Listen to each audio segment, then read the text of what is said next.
L'action de l'EPA s'inscrit bien entendu dans la vision que j'ai développée tout à l'heure. Il part aussi d'une situation, la situation de la plaine du Var, qui était un territoire qui a été abandonné pendant des années, un territoire qui a beaucoup de potentiel et qui pourtant, qu'on a laissé comme ça, le laisser aller a présidé à son développement, et les activités se sont entassées un petit peu comme ça, sans aucune logique d'ensemble. Il a été très dégradé, et c'est pour ça que la stratégie de l'EPA commence par une action très forte qui consiste à réparer et à préserver ce qui peut encore l'être. Réparer, c'est un mot qu'on dit vite, mais derrière, il y a des actions très fortes. Réparer, c'est relancer l'activité agricole avec les communes, où on en parlait ce matin, la commune de Saint-Janet qui met en place une zone agricole protégée, qui est l'outil le plus puissant qui existe pour préserver l'activité agricole. C'est aussi une action en direction des propriétaires pour qu'ils louent leur foncier à des jeunes agriculteurs et relancer l'activité agricole.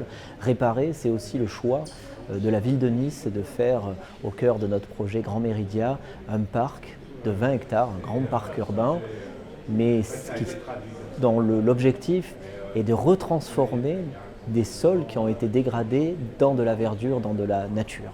Donc réparer, préserver. Notre deuxième axe stratégique, c'est créer une nouvelle centralité urbaine pour la ville de Nice qui accueillera à terme à peu près 30 000 emplois, 30 000 habitants, fondée sur la qualité de vie. Alors, la qualité de vie, ça se décline à tous les étages de la ville.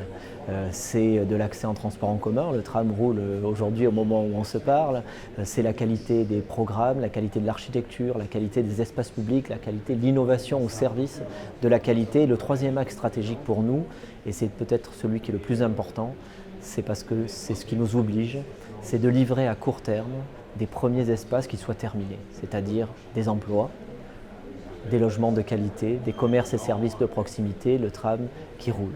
Donc on est aujourd'hui les plus avancés sur les projets de Grand Méridien avec le secteur de la gare multimodale, où 2 projets se termineront cette année, 2 projets, les chantiers qui sont en cours, et un troisième va commencer. Donc une très grande activité. C'est évidemment de la construction, mais de la construction, c'est la vie qui est en train de se créer là, autour de l'espace public qui a été conçu par Josep Luis Mateo, qui est extrêmement qualitatif, planté. On peut aller prendre l'avion à pied, et puis aller en centre-ville de Nice, en tramway en 20 minutes.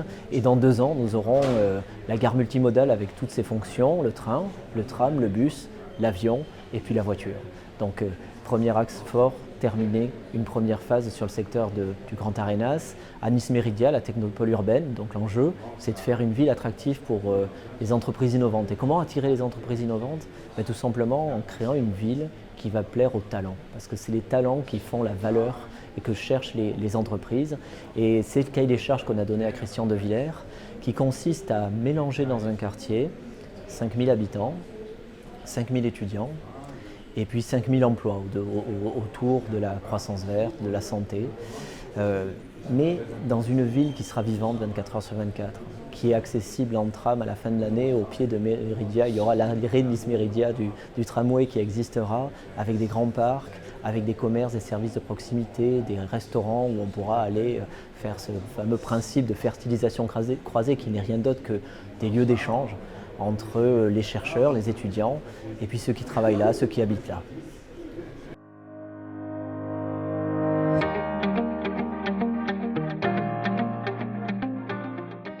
L'histoire de ce référentiel commence au tout début de l'établissement public, où l'idée était de dire, bon, on va faire des projets d'aménagement sur une partie très faible du territoire, 2%. Pour tout ce dont je vous ai parlé, toute cette richesse créée, ces emplois, ces nouveaux espaces de vie, c'est 2% des 10 000 hectares de l'éco-vallée. Donc la volonté d'urbaniser une très petite partie pour que le reste soit préservé. Donc on intervient opérationnellement sur 2%, mais on voulait un outil qui améliore l'ensemble des 10 000 hectares, qui contribue à bâtir cette communauté de destin qui consiste, avec les maires des 15 communes du projet, à transformer cette plaine du Var en éco-vallée. Et c'est pour ça qu'on a décidé de mettre en place ce référentiel qui est gratuit, qui est propre au territoire, dont l'engagement résulte d'une volonté. C'est-à-dire qu'il s'adresse aux promoteurs qui vont bâtir, ils ne sont pas obligés de l'utiliser, mais au bout de 5-6 années de mise en œuvre, tous les promoteurs qui bâtissent dans l'éco-vallée quasiment utilisent volontairement cet outil.